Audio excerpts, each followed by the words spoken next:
Hola, buenos dias! Nung nakaraan pa namin nakita to, pero ngayon dumaan kami ulit at nakita na namin na may soft opening na sila. Hindi na namin napigilan. Niyaya ko ng asawa ko, tara, samahan nyo kami. Ang ganda, diba? Nakaka-relax.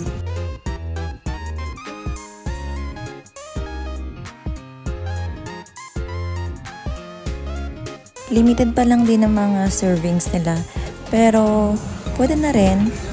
Ang view naman ang habol namin dito And out of curiosity lang talaga kaya kami napadaan dito.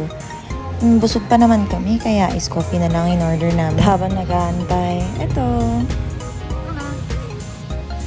Taking videos.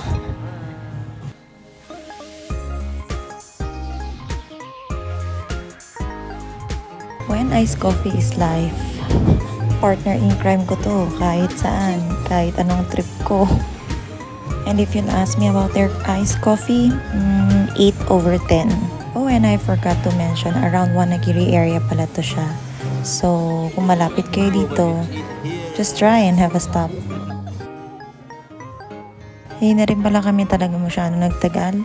Anyways, thank you for watching. Until then, guys.